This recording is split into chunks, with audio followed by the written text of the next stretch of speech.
কয়লা খনি থেকে কয়লা চুরিতে বাধা দেওয়ার ঘটনায় ইসিএল এর নিরাপত্তা রক্ষী এবং পুলিশকে লক্ষ্য করে ইট পাটকেল ছড়ে কয়লা চোরেরা।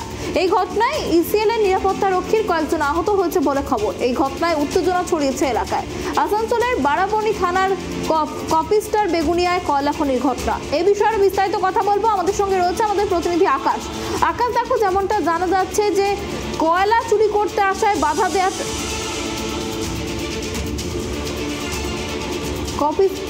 জানা গিয়েছে যে বুধবার ভোরে একদল কয়লা চোর খনিতে কয়লা চুরি করতে আসে এবং খবর পেয়ে ঘটনাস্থলে ইসিএল এর নিরাপত্তা রক্ষীরা পৌঁছয়।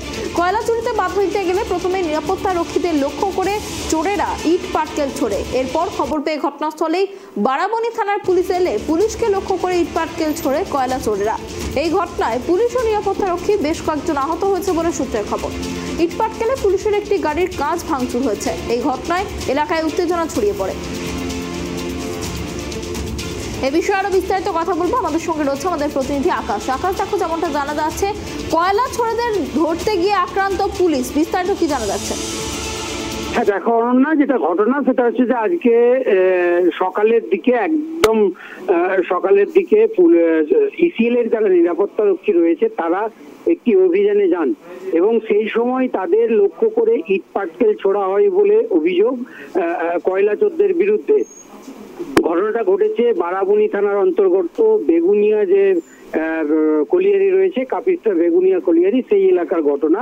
এবং এই ঘটনার খবর পেয়ে সেখানে বারাবণী থানার পুলিশ তারা সেখানে পৌঁছে যান এবং তাদেরকেও লক্ষ্য করে ইট পাটকেল ছোড়া হয়েছে এমনটাই অভিযোগ।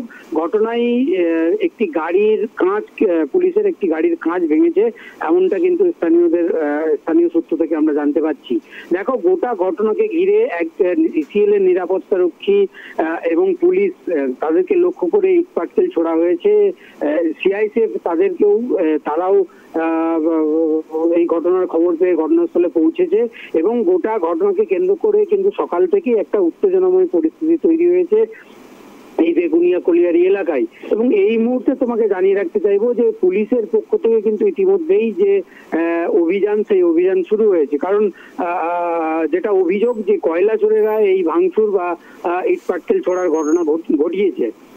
আমরা দেখেছি যে ইতিপূর্বেই কয়লা চুরিকে কেন্দ্র করে কিন্তু এখানে যে কয়লা পাচার মামলা, সেই পাচার মামলায় কিন্তু ইতিমধ্যেই সিবিআই তদন্ত চলছে এবং এর পূর্বেও এই ঘটনার প্রেক্ষিতে আসানসোলের যে বিশেষ সিবিআই আদালত রয়েছে সেখানে কিন্তু সিবিআইয়ের পক্ষ থেকে বারংবার বিভিন্ন অভিযোগ তুলে ধরা হয়েছে, আদালতে পেশ করা হয়েছে।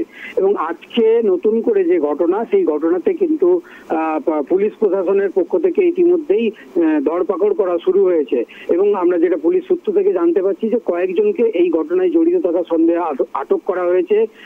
গোটা ঘটনাকে ঘিরে কিন্তু এখনো পর্যন্ত একটা উত্তেজনা পরিস্থিতি তৈরি রয়েছে, আমরা এমনটাই জানতে পারছি স্থানীয় সূত্র থেকে। অনন্যা, অনেক ধন্যবাদ আকাশ আমাদের সঙ্গে থাকার জন্য।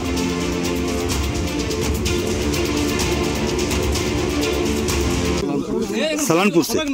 तो मैंने कैसे तोड़ा ये सब लोग, कौन लोग तोड़ा? हम लोग को कहना कि मॉर्निंग में हुआ। अच्छा, हम लोग अभी ड्यूटी में आ रहे हैं। हाँ हाँ, हम लोग जानकारी मिला तो कोई चोट उट लगा किसी का? हाँ, चोट तो लगा। कितना लोगों को लगा? 2-3 आदमी को लगा है। 2-3 लगा। कौन गाड़ी वहाँ तोड़ा? अभी डिटेल्स हम बता। अच्छा, किसने तोड़ा? चोर, कोयला चोर?